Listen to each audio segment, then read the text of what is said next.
गुरु का आश्रम केवल ईंट और पत्थरों की संरचना नहीं होता, यह आध्यात्मिक ऊर्जा का केंद्र होता है, जहां शिष्य अपने अहम को त्याग कर आत्मज्ञान की ओर अग्रसर होता है। पिछले अध्याय में हमने देखा कि कैसे श्रद्धा और समर्पण के बल पर ही भक्त जीवन की कठिनतम परिस्थितियों को भी सहजता से पार कर सकता है। अब हम प्रवेश कर रहे हैं एक अत्यंत गूढ़ और शिक्षाप्रद चरण में, परमहंस योगानंद जी के जीवन का वह समय जब उन्होंने अपने गुरु श्री युक्तेश्वर जी के आश्रम में आत्म साधना की। यह कालावधि केवल बाहरी अनुशासन की नहीं, बल्कि आंतरिक जागरण और आत्म परिवर्तन की भी थी। गुरु का आश्रम एक साधारण स्थान नहीं, बल्कि परिवर्तन की प्रयोगशाला है, जहां शिष्य को धैर्य, सेवा, अनुशासन और आत्मसमर्पण का कठोर अभ्यास करना पड़ता है। यह वही स्थान है जहां योगानंद जी ने अपने जीवन की सबसे गहरी शिक्षाएं प्राप्त की। क्या गुरु बिना कहे शिष्य की परीक्षा लेते हैं? क्या भौतिक कष्ट भी आध्यात्मिक प्रगति का हिस्सा होते हैं? क्या हर शिष्य इस अनुशासन को निभा सकता है? इन सभी प्रश्नों के उत्तर इस प्रेरणादायक ऑडियो बुक में मिलेंगे। तो आइए गुरु शिष्य परंपरा की इस दिव्य यात्रा में हमारे साथ चले और इस अनुभव को आत्मसात करें। तुम आ गए। श्री युक्तेश्वर जी ने बरामदे के पीछे स्थित बैठक में बिछे हुए व्याघ्र चम्र पर बैठे बैठे ही मुंह से कहा। उनका स्वर ठंडा था, ढंग भाव शून्य। जी गुरुदेव, मैं आपके अनुसरण के लिए आया हूं। झुककर मैंने उनका चरण स्पर्श किया। परंतु यह कैसे हो सकता है? तुम तो मेरी इच्छाओं की अवहेलना करते हो। अब ऐसा नहीं होगा गुरुजी, आपकी इच्छा ही मेरा धर्म होगी। तब ठीक है, अब मैं तुम्हारे जीवन का उत्तरदायित्व ले सकता हूं। मैं स्वेच्छा से अपना सारा भार आपको सौंपता हूं गुरुदेव। तो अब मेरा पहला अनुरोध यह है कि तुम अपने परिवार के पास घर लौट जाओ। मैं चाहता हूं कि तुम कोलकाता जाकर कॉलेज में प्रवेश ले लो। तुम्हारी आगे की पढ़ाई चलती रहनी चाहिए। ठीक है गुरुदेव, मैंने अपनी व्याकुलता को छिपा लिया। क्या ये जिद्दी पुस्तकें वर्षों तक मेरा पीछा नहीं छोड़ेंगी? पहले पिताजी, अब श्री युक्तेश्वर जी, किसी दिन तुम्हें पाश्चात्य जगत में जाना होगा। वहां के लोग भारत के प्राचीन ज्ञान के प्रति अधिक ग्रहणशील होंगे यदि अपरिचित हिंदू गुरु के पास विश्वविद्यालय की डिग्री होगी। आप बेहतर जानते हैं गुरुजी। मेरी उदासी छूट गई। पाश्चात्य जगत का उल्लेख मुझे कुछ उलझनकारी, अगोचर सा लगा, परंतु इस समय गुरुदेव को अपने आज्ञा पालन से प्रसन्न करने के अवसर का तत्काल उपयोग करना अत्यावश्यक था। तुम कोलकाता में पास ही रहोगे। जब भी तुम्हें समय मिले यहां आ जाना। संभव हुआ तो प्रतिदिन आऊंगा गुरुदेव। अपने जीवन के प्रत्येक पहलू पर मैं आपका अधिकार कृतज्ञता पूर्वक स्वीकार करता हूं, केवल एक शर्त पर। क्या कि आप मुझे भगवत साक्षात्कार कराने का वचन दे। 1 घंटे तक वाग्युद्ध चलता रहा। गुरुवचन मिथ्या नहीं हो सकता, वह सहज भी नहीं दिया जा सकता। इस वचन में निहित संभावनाएं हैं। इससे पहले कि एक गुरु ईश्वर को प्रकट होने के लिए बाध्य करे, उसका ईश्वर के साथ घनिष्ठ संबंध होना आवश्यक है। श्री युक्तेश्वर जी के ईश्वर के साथ तादात्म्य को मैं जान गया था और उनका शिष्य होने के नाते उनसे यह वचन प्राप्त करने के लिए दृढ़ निश्चयी था। तुम बहुत हठी हो। इसके पश्चात करुणापूर्ण निर्णायकता के साथ गुरुदेव की सहमति गूंज उठी। तुम्हारी इच्छा ही मेरी इच्छा हो। मेरे हृदय से जीवन व्यापी पर्दा हट गया। इधर उधर अनिश्चित खोज का अब अंत हो गया। मुझे सद्गुरु के चरणों में चिरंतन आश्रय मिल गया था। आओ, मैं तुम्हें आश्रम दिखाता हूं। गुरुदेव अपने व्याघ्र चर्म के आसन से उठे। इधर उधर दृष्टिपात करते मैंने दीवार पर टंगी एक तस्वीर देखी, जिसे चमेली का हार पहनाया हुआ था। लाइडी महाशय, मैंने साश्चर्य कहा। हां, मेरे ईश्वर तुल्य गुरु। श्री युक्तेश्वर जी का स्वर आदर से कंपित था। वे उन सब गुरुओं से कहीं महान थे, एक मनुष्य के रूप में और एक योगी के रूप में भी, जिनका जीवन मेरे अन्वेषण की परिसीमा में आया। उस सुपरिचित तस्वीर को मैंने मौन प्रणाम किया। मेरी आत्मा की भक्ति उस लोकोत्तर गुरु के लिए बह निकली, जिन्होंने मेरे शैशव काल को अपने आशीर्वाद से धन्य करते हुए इस क्षण तक मेरा मार्गदर्शन किया। गुरुदेव के पीछे पीछे मैं उस घर और सारे प्रांगण में घूमा। भारी भरकम खंभों से युक्त उस विशाल और पुराने आश्रम के बीच में एक आंगन था। बाहर की दीवारों पर काई जम गई थी। आश्रम परिसर पर निसंकोच कब्जा किए हुए कबूतर सपाट धूसर रंग की छत पर फड़फड़ा रहे थे। आश्रम के पिछवाड़े में एक बगीचा था जिसे कटहल, आम और केले के पेड़ों ने सुहावना बनाया हुआ था। इस 2 मंजिला भवन के ऊपर के कमरों के कटघरेदार बरामदे बीच में स्थित आंगन को 3 ओर से घेरे थे। नीचे के तल्ले पर एक प्रशस्त हाल था जिसकी ऊंची छत खंभों पर टिकी हुई थी। गुरुदेव ने बताया कि इस कमरे का उपभोग मुख्यतः वार्षिक दुर्गा पूजा उत्सव के लिए होता था। श्री युक्तेश्वर जी के बैठक कक्ष में जाने के लिए एक संकरी सीढ़ी थी। इस कक्ष की छोटी सी बालकनी से सड़क दिखती थी। आश्रम में साज सामान सरल था। हर चीज अत्यंत सादी, स्वच्छ और उपयोगी थी। कई पाश्चात्य पद्धति की कुर्सियां, बेंच और मेजें भी दिखाई दे रही थी। गुरुदेव ने मुझे रात को वहीं रहने के लिए निमंत्रित किया। आश्रम में शिक्षा ग्रहण कर रहे 2 लड़कों ने रात को भोजन के लिए रस्सेदार सब्जी परोसी। गुरुजी, कृपया अपने जीवन के विषय में कुछ बताइए। उनके व्याघ्रचर्म के पास एक चटाई पर मैं बैठा था। बरामदे से बाहर दिखाई पड़ने वाले मैत्रीपूर्ण तारे अत्यंत समीप लग रहे थे। मेरा पारिवारिक नाम प्रियनाथ कड़ार था। मेरा जन्म यहीं श्रीरामपुर में हुआ था, जहां मेरे पिताजी एक धनवान व्यापारी थे। वे ही यह पैतृक मकान छोड़ गए जो अब मेरा आश्रम है। मेरी स्कूली पढ़ाई बहुत कम हुई। मुझे वह धीमी और उथली प्रतीत होती थी। युवावस्था के आरंभ में मैंने गृहस्थ धर्म का उत्तरदायित्व स्वीकार कर लिया और मेरी एक बेटी है जिसका विवाह हो चुका है। मेरा प्रौढ़ जीवन लाहिड़ी महाशय के मार्गदर्शन से धन्य हुआ।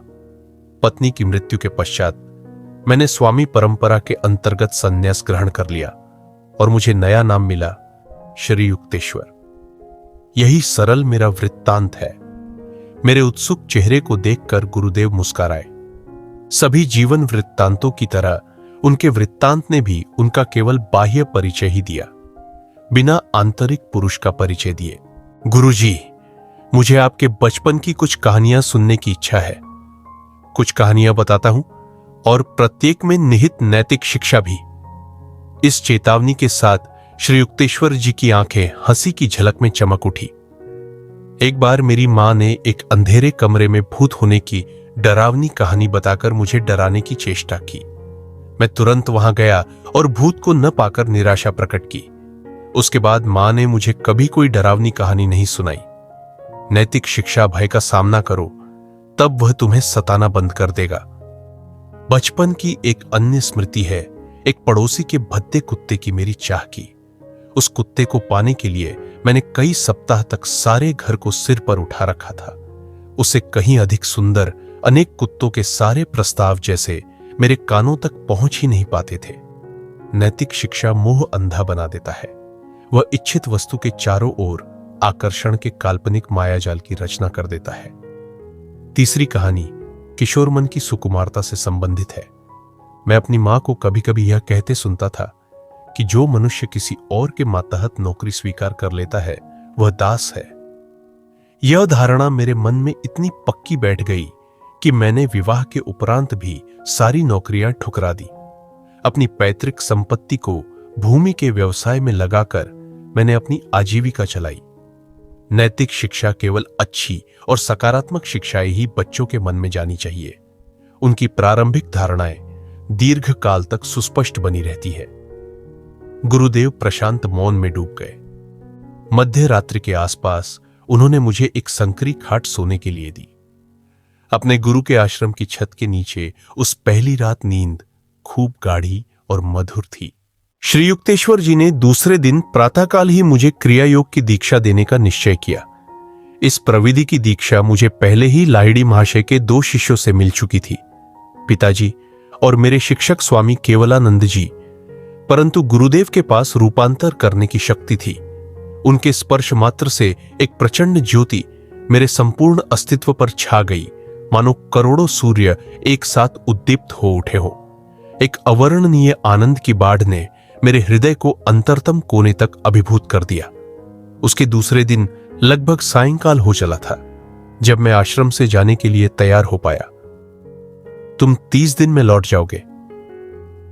जब मैंने कोलकाता के अपने घर के द्वार में प्रवेश किया तो गुरुदेव की भविष्यवाणी भी मेरे साथ थी। उड़ते पक्षी के पुनरागमन के बारे में कोई भी व्यंग्य बाण, जिसका मुझे डर था, मेरे किसी संबंधी ने नहीं चलाया। मैं अपनी छोटी सी अटारी में गया और उस पर प्रेम भरी दृष्टि दौड़ाई, मानो वह कोई जीवंत उपस्थिति हो। तुम मेरे ध्यान की साक्षी हो और मेरी साधना के अश्रुपात और आंधी तूफानों की भी। अब मैं अपने दिव्य गुरु के आश्रय में पहुंच गया हूं। बेटा, आज मैं हम दोनों के लिए ही बहुत खुश हूं। पिताजी और मैं शांत नीरव संध्या में बैठे थे। तुम्हें तुम्हारे गुरु मिल गए, जैसे चमत्कारी ढंग से मुझे अपने गुरु मिले थे। लाहिड़ी महाशय का पुण्यहस्त हमारे जीवन की रक्षा कर रहा है। तुम्हारे गुरु कोई दुर्गम हिमालय के संत नहीं, बल्कि निकट के ही निकले। मेरी प्रार्थनाएं स्वीकार हो गई। तुम्हारी ईश्वर खोज में तुम्हें मेरी दृष्टि से सदा के लिए ही ओझल नहीं कर दिया गया है। पिताजी को इस बात की भी खुशी थी कि मेरी औपचारिक पढ़ाई फिर से आरंभ होगी। उन्होंने यथोचित व्यवस्था कर दी। दूसरे दिन कोलकाता में निकट ही स्थित स्कॉटिश चर्च कॉलेज में मैंने दाखिला ले लिया। खुशी के मास तेजी से बीतते गए। मेरे पाठकों ने निश्चय ही यह सही अनुमान लगा लिया होगा कि कॉलेज की कक्षाओं में मैं कम ही दिखाई पड़ता था। श्रीरामपुर आश्रम का आकर्षण दुर्निवार था। मेरी वहां नित्य उपस्थिति पर गुरुदेव ने कभी कुछ नहीं कहा। मुझे बड़ी राहत मिली, क्योंकि वे शायद ही कभी विद्या के उन दालानों का जिक्र करते थे। सभी को यह पता तो चल ही गया था कि मैं विद्वान या विद्यालंकृत बनने के लिए नहीं बना था। फिर भी हर बार मैं न्यूनतम उत्तीर्णांक प्राप्त करता रहा। आश्रम में दैनिक जीवन शांत सरल रूप से चलता था। उसमें शायद ही कभी कोई परिवर्तन होता था। मेरे गुरुदेव ब्रह्मवेला में ही जाग जाते थे। पड़े पड़े ही या कभी कभी बिस्तर पर बैठे हुए वे समाधि की अवस्था में प्रवेश कर जाते थे। गुरुदेव कब जागे यह पहचानना अत्यंत सरल था। जबरदस्त गर्जन करते खर्राटों का अकस्मात रुक जाना, एकाध दो दीर्घ निश्वास, कभी शरीर की कोई हलचल, फिर श्वास रहितता की निशब्द अवस्था, और वे गहरे समाधि आनंद में डूब जाते। इसके बाद नाश्ता नहीं होता था। पहले गंगा के किनारे किनारे लंबा भ्रमण होता था। मेरे गुरु के साथ वह प्रातःकालीन भ्रमण अभी भी कितने जीवंत और सुस्पष्ट हैं स्मृति में। स्मृति की सहज पुनरावृत्ति में मैं प्रायः अपने आप को उनके साथ पाता हूं। प्रातःकाल का सूर्य नदी को उष्ण कर रहा है और ज्ञान के अधिकार से ध्वनित होता उनका स्वर गूंज रहा है। स्नान और फिर मध्याह्न भोजन। गुरुदेव के दैनिक निर्देशानुसार भोजन तैयार करने का सतर्क कार्य तरुण शिष्यों का था। गुरुदेव शाकाहारी थे। संन्यास लेने से पूर्व वे अंडे और मछली खाते थे। शिष्यों के लिए उनका उपदेश यही रहता था कि अपनी शरीर प्रकृति के अनुसार कोई भी सादा आहार ले। गुरुदेव बहुत कम खाते थे, प्रायः हल्दी या चुकंदर अथवा पालक के रस में बने चावल और इस पर थोड़ा भैंस का घी या पिघला हुआ मक्खन, या किसी दिन केवल मसूर दाल या पनीर की रस्सेदार सब्जी और उसके साथ कोई तरकारी। भोजन के अंत में वे चावल की खीर के साथ आम, संतरा या फिर कटहल का रस लेते। अपराह्न में दर्शनार्थी आया करते। एक अविरत धारा बाह्य संसार से शांत आश्रम के भीतर बहती रहती। गुरुदेव सभी आने वालों के साथ प्रेम और सौजन्यपूर्ण व्यवहार करते थे। एक सद्गुरु जिसने अपने आप को देह या अहम नहीं बल्कि सर्वव्यापी आत्मा के रूप में पहचान लिया हो, सभी मनुष्यों में एक अद्भुत समानता देखता है। संतों की निष्पक्षता ज्ञान में स्थापित होती है। उन पर माया के बदलते चेहरों का कोई प्रभाव नहीं पड़ता। अज्ञानी लोगों की समझ को उलझन में डाल देने वाले राग द्वेष उन्हें छू भी नहीं पाते। श्री युक्तेश्वर जी ऐसे लोगों को कोई पृथक महत्व नहीं देते थे जो सत्ताधारी, शक्तिशाली, धनी या विशेष उपलब्धि प्राप्त हो। न ही वे कभी किसी की गरीबी या अनपढ़ता के कारण उपेक्षा करते थे। किसी बच्चे के मुंह से भी वे ज्ञान के वचन आदरपूर्वक सुनते और अवसर पड़ने पर किसी दंभी पंडित की खुले रूप से उपेक्षा करते। 8 बजे रात्रि भोजन का समय था, जिसमें कभी कभी देर तक ठहरे हुए अतिथि भी सम्मिलित होते। गुरुदेव अकेले भोजन करने नहीं बैठते थे। कोई भी उनके आश्रम से भूखा या अतृप्त नहीं लौटता था। श्री युक्तेश्वर जी अतिथियों के अप्रत्याशित आगमन से न ही कभी घबराते थे, न ही कभी व्यग्र होते थे। उनके युक्तिपूर्ण मार्गदर्शन में शिष्यों द्वारा बनाया गया अल्प भोजन भी महाभोज प्रतीत होता था, परंतु साथ ही वे मितव्ययी भी थे और अपनी थोड़ी सी पूंजी से बहुत कुछ कर लेते थे। अपनी जेब की सीमा में संतुष्ट रहो, फिजूल खर्ची तुम्हारे लिए अशांति पैदा करेगी, वे प्रायः कहते थे। चाहे आश्रम में आतिथ्य सत्कार का कार्य हो या भवन निर्माण या मरम्मत का या कोई भी अन्य व्यावहारिक कार्य हो, हर कार्य की छोटी से छोटी बातों में गुरुदेव सृजनात्मक मौलिकता का परिचय देते। सायंकाल के शांत समय में प्रायः गुरुदेव प्रवचन करते। अक्षय रत्न भंडार, उनका प्रत्येक शब्द ज्ञान से तराशा होता था। एक अलौकिक आत्मविश्वास उनके निरूपण में झलकता था। उनका निरूपण अद्वितीय होता था। उनकी तरह बोलने वाला मैंने कभी कोई नहीं देखा। अपने विचारों को शब्दों का परिधान पहनाने से पहले वे उन्हें विवेक के नाजुक तराजू में तोलते थे। सत्य का मूल तत्व सर्वव्यापक भौतिक रूप में भी विद्यमान उनसे आत्मा के सौरभ की तरह निःसृत होता था। मुझे सदा इस बात का आभास था कि मैं भगवान के जीवंत विग्रह के सान्निध्य में हूं। उनकी दिव्यता का भार अपने आप मेरे मस्तक को उनके सामने नत कर देता था। यदि अतिथि यह भाप जाते कि श्री युक्तेश्वर जी अनंत ईश्वर में मग्न हो रहे हैं, तो गुरुदेव तुरंत उनके साथ वार्तालाप शुरू कर देते। किसी प्रकार का प्रदर्शन करना या अपनी आंतरिक मग्नता की शेखी मारना उन्हें नहीं आता था। ईश्वर के साथ सदा एकरूप उन्हें ध्यान के लिए अलग से समय निकलने की आवश्यकता नहीं थी। आत्मज्ञानी सिद्धों ने ध्यान की सीढ़ी को पहले ही पीछे छोड़ दिया होता है। फल आने पर फूल अपने आप झड़ जाता है, परंतु शिष्यों के लिए उदाहरण स्थापित करने के लिए संतजन प्रायः साधना भजन आदि बाह्य साधनों में जुटे रहते हैं। मध्य रात्रि होते होते मेरे गुरुदेव प्रायः बाल सुलभ सहजता के साथ निद्राधीन हो जाते। बिस्तर आदि का कोई महत्व नहीं होता। प्रायः वे बिना किसी तकिए के भी एक संकीर्ण मेज पर सो जाते, जो उनके प्रचलित व्याघ्रचर्म आसन के पीछे रखी होती थी।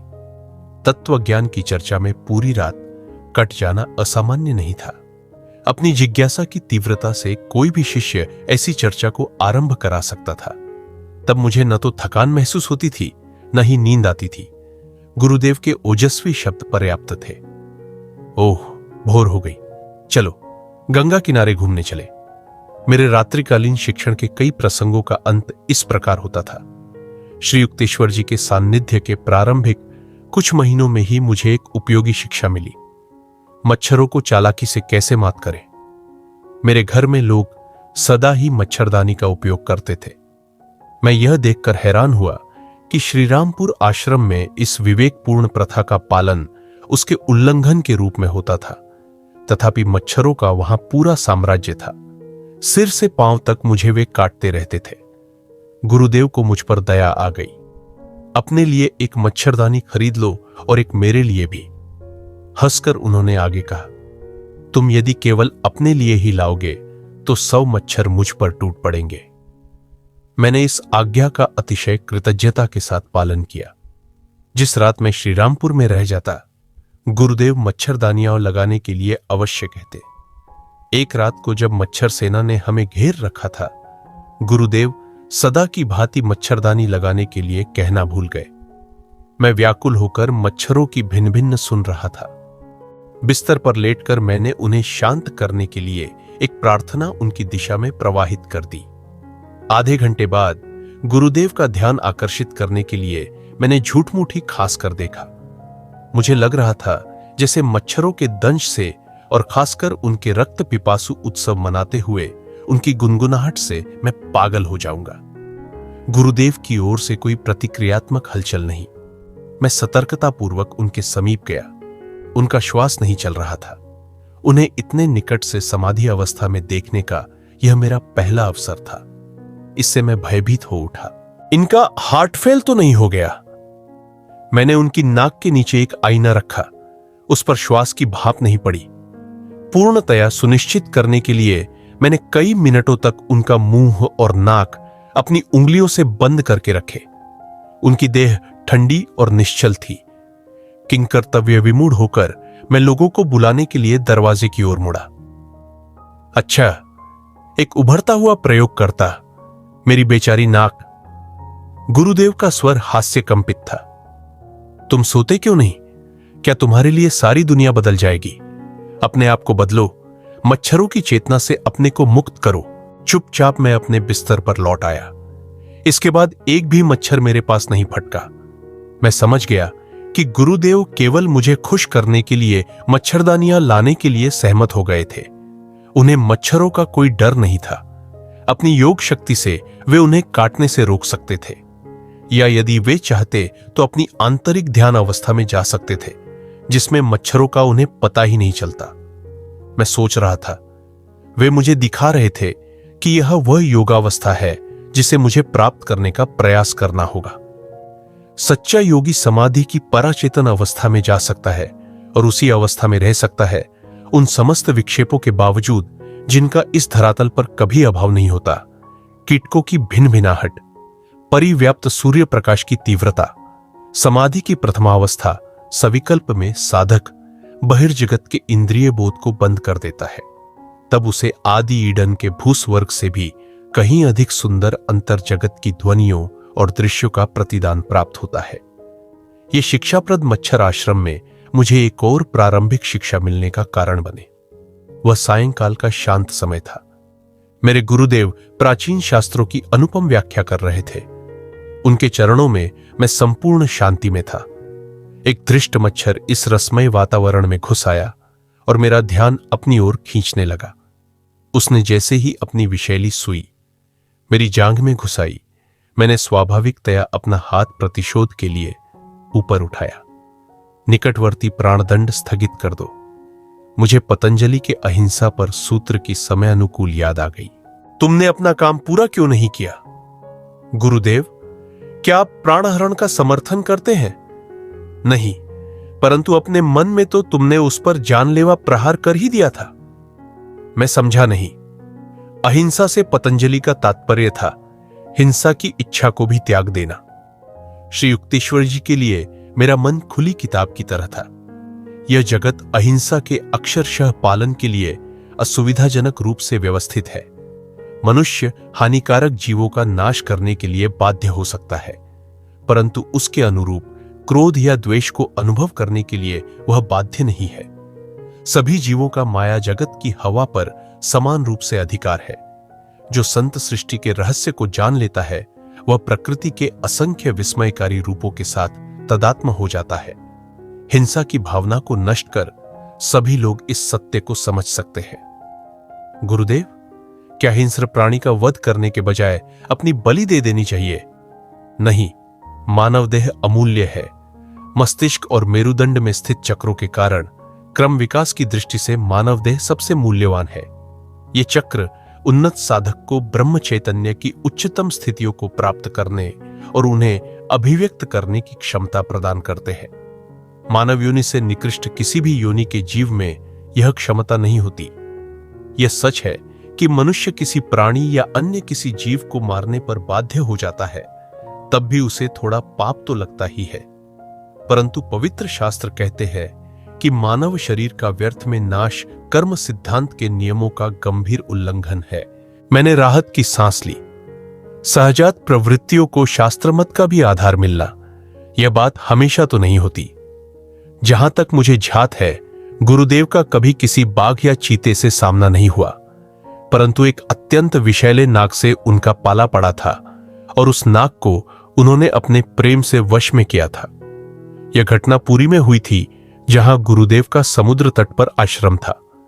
गुरुदेव के जीवन के उत्तर काल में उनका शिष्य बना प्रफुल्ल नाम का एक लड़का उस समय उनके साथ था। हम आश्रम के पास बाहर बैठे थे। प्रफुल्ल ने मुझे बताया, 4 फुट लंबा, आतंक का मूर्तिमान रूप एक नाग पास ही निकला। क्रोध से फन फैलाकर वह तेजी से हमारी ही ओर आ रहा था। गुरुदेव उसे देखकर ऐसे मुस्कुराए जैसे किसी बच्चे को मुस्कुराकर अपने पास बुला रहे हो। श्री युक्तेश्वर जी को हाथों से लयबद्ध ताल देते देखकर मैं भयभीत हो उठा। वे उस भयावह आगंतुक का स्वागत कर रहे थे। मैं मन ही मन भगवान से उत्कट प्रार्थना करता हुआ चुपचाप खड़ा रहा। नाग गुरुदेव के अत्यंत निकट पहुंच गया था, पर अब वह निश्चल हो गया। ऐसा प्रतीत हो रहा था कि उनके प्यार से पुचकारने का ढंग देखकर सम्मोहित हो गया था। वह भयानक फन धीरे धीरे सिकुड़ गया। नाग गुरुदेव के पांवों के बीच में से होकर झाड़ी में अदृश्य हो गया। गुरुदेव क्यों हाथ हिला रहे थे और नाग ने उनके हिलते हाथों पर फन क्यों नहीं मारा? यह बात उस समय मेरी समझ से परे थी। उस घटना से अब मेरी समझ में यह आ गया है कि हमारे गुरुदेव को किसी प्राणी से हानि का भय नहीं है। प्रफुल्ल ने अपनी कहानी समाप्त करते हुए कहा, आश्रम में आरंभ के महीनों में एक दिन अपराह्न में मैंने श्री युक्तेश्वर जी की भेदक दृष्टि अपने ऊपर स्थिर पाई। तुम बहुत दुबले पतले हो मुकुंद। उनकी बात ने मेरी दुखती रग को छू लिया। अपनी ढसी हुई आंखें और कृश देह मुझे भी अच्छी नहीं लगती थी। मुझे बचपन से ही अजीर्ण की शिकायत थी। घर में मेरे कमरे में एक पट्टी पर पाचक और बलवर्धक औषधियों की अनेकानेक शीशियां पड़ी थी, परंतु किसी से भी मुझे कोई लाभ नहीं हुआ था। कभी कभी तो मैं मन ही मन सोचा करता था कि क्या इतने दुर्बल शरीर में जीने का भी कोई अर्थ हो सकता है? औषधियों की अपनी सीमाएं हैं, दिव्य संजीवनी प्राण शक्ति की कोई सीमा नहीं। विश्वास रखो तो तुम स्वस्थ और बलवान हो जाओगे। गुरुदेव के शब्दों से मुझे तुरंत यह विश्वास हो गया कि मैं उनमें निहित सत्य का अपने जीवन में सफल प्रयोग कर सकता हूं। अन्य कोई भी चिकित्सक, मैंने कई आजमाए थे, मुझमें इतना गहरा विश्वास नहीं जगा सका था। दिन प्रतिदिन मेरे स्वास्थ्य और बल में वृद्धि होने लगी। श्री युक्तेश्वर जी के गुप्त आशीर्वाद से 2 सप्ताहों में मेरा इच्छित वजन मुझे प्राप्त हो गया, जो तब तक अन्य उपायों से प्राप्त करने का मैं व्यर्थ प्रयास करता रहा था। मेरे पेट के सारे विकार सदा के लिए दूर हो गए। बाद में तो अनेक बार अपने गुरु को दैवी शक्ति द्वारा लोगों को मधुमेह, मिर्गी, क्षय रोग और पक्षाघात जैसी बीमारियों से मुक्त करते देखने का सौभाग्य मुझे प्राप्त हुआ। कई वर्ष पहले मैं भी अपना वजन बढ़ाने के लिए आतुर था। मुझे मस्त करने के थोड़े ही दिन बाद गुरुदेव मुझे बता रहे थे। एक उग्र बीमारी से उठने के बाद मैं स्वास्थ्य लाभ कर ही रहा था कि वाराणसी में लाहिड़ी महाशय के दर्शन के लिए चला गया। मैंने कहा, गुरुदेव, मैं बहुत बीमार था और मेरा वजन बहुत कम हो गया है। मैं देख रहा हूं युक्तेश्वर कि तुमने पहले तो अपने आप को अस्वस्थ कर लिया और अब सोचते हो कि तुम दुबले भी हो गए हो। मुझे जिस उत्तर की आशा थी उससे तो यह उत्तर कहीं हटकर था, परंतु मेरे गुरुदेव ने मुझे हिम्मत दिलाते हुए आगे कहा, मुझे देखने दो। मुझे विश्वास है कि कल तक तुम्हारा स्वास्थ्य बेहतर हो जाएगा। मेरे श्रद्धालु मन ने यह मान लिया कि उनके शब्द इस बात का संकेत है कि वे गुप्त रूप से मुझे स्वस्थ करने वाले हैं। दूसरे दिन प्रातःकाल ही मैं उनके पास पहुंच गया और उल्लास के साथ मैंने कहा, गुरुदेव, आज मुझे कल की अपेक्षा बहुत अच्छा लग रहा है। सचमुच आज तुमने अपने आप को शक्ति से भर लिया है। नहीं गुरुदेव, मैंने सविनय प्रतिवाद किया, ये तो आप हैं जिन्होंने मुझे स्वस्थ कर दिया है। कई सप्ताहों में आज पहली बार मैं अपने में कुछ शक्ति अनुभव कर रहा हूं। हां, तुम्हारी बीमारी तो काफी गंभीर थी। तुम्हारा शरीर अभी भी काफी दुर्बल है। कौन कह सकता है यह कल कैसा रहेगा? अपनी दुर्बलता के लौट आने की संभावना के विचार मात्र से मैं भय से सिहर उठा। दूसरे दिन सुबह मैं मुश्किल से अपने आप को लाहिड़ी महाशय के घर तक घसीट सका। गुरुदेव, मैं फिर बीमार हो गया हूं। मेरे गुरु की आंखों में शरारत उतर आई थी। तो फिर एक बार तुमने अपने आप को बीमार बना लिया। मेरा धैर्य समाप्त हो गया। मैंने कहा, गुरुदेव, अब मैं समझ गया हूं कि दिन प्रतिदिन आप केवल मेरा मजाक ही उड़ा रहे थे। मेरी समझ में नहीं आता कि मेरी सच्ची बातों पर आपको विश्वास क्यों नहीं होता। सचमुच वे केवल तुम्हारे विचार ही हैं जिन्होंने तुम्हें बारी बारी से दुर्बल और स्वस्थ अनुभव कराया है। मेरे गुरु प्रेम से मुझे निहार रहे थे। तुमने देख लिया है कि कैसे तुम्हारा स्वास्थ्य तुम्हारी अवचेतन प्रत्याशाओं के अनुसार बदलता रहा। विचार भी विद्युत शक्ति या गुरुत्वाकर्षण शक्ति के समान एक शक्ति है। मानव मन ईश्वर के सर्वशक्तिमान चैतन्य का एक स्फुल्लिंग है। मैं तुम्हें दिखा सकता हूं कि तुम्हारा शक्तिशाली मन जिस किसी भी बात में तीव्र विश्वास रखेगा वह तत्क्षण घटित होकर रहेगा। यह जानते हुए कि लाहिड़ी महाशय कभी व्यर्थ बात नहीं करते, मैंने श्रद्धा और कृतज्ञता से भाव विभोर होकर उनसे कहा, गुरुदेव, यदि मैं सोचूं कि मैं स्वस्थ हूं और मेरा वजन पूर्ववत हो गया है तो क्या ऐसा हो जाएगा? इसी क्षण भी ऐसा ही है। मेरी आंखों में एकाग्रता पूर्वक देखते हुए गुरुदेव ने गंभीरता से कहा, मैंने तत्क्षण न केवल अपनी शक्ति में बल्कि वजन में भी वृद्धि अनुभव की। लाहिड़ी महाशय पुनः अपने मौन में खो गए। उनके चरणों में कुछ घंटे बैठने के बाद मैं अपनी मां के घर लौटा, जहां काशी जाने पर मैं रुकता था। बेटे, तुम्हें क्या हो गया है? जलशोथ की बीमारी से क्या तुम्हारा शरीर फूल रहा है? मां को अपनी आंखों पर विश्वास नहीं हो रहा था। मेरा शरीर अब वैसा ही हृष्टपुष्ट हो गया था जैसा बीमारी से पहले था। मैंने अपना वजन किया तो देखा कि एक दिन में मेरा वजन 50 पाउंड बढ़ गया था और उसके बाद वह वजन हमेशा के लिए बना रहा। जिन मित्रों और परिचितों ने मेरा क्षीण शरीर देखा था वे आश्चर्य से हतप्रभ रह गए। उनमें से अनेकों ने इस चमत्कार के परिणाम स्वरूप अपनी जीवन दिशा बदल ली और लाहिड़ी महाशय के शिष्य बन गए। ईश्वर में सदा जागृत मेरे गुरुदेव जानते थे कि यह संसार और कुछ न होकर केवल सृष्टा का मूर्त रूप धारण किया हुआ स्वप्न है। लाहिड़ी महाशय को उस दिव्य स्वप्न दृष्टा के साथ अपनी एकात्मता का पूर्ण भान था, इसलिए वे दृश्य जगत के स्वप्नाणुओं को प्रकट करने या लुप्त करने या उनमें अपनी इच्छानुसार कोई भी परिवर्तन करने में समर्थ थे। अंत में श्री युक्तेश्वर जी ने कहा, संपूर्ण सृष्टि विधि नियम के अधीन है। बाह्य सृष्टि में कार्यरत नियम जिनकी खोज वैज्ञानिक कर सकते हैं प्राकृतिक नियम कहलाते हैं, परंतु इन नियमों की अपेक्षा सूक्ष्मतर नियम भी है जो अंतश्चेतना के आध्यात्मिक जगत में कार्यरत है।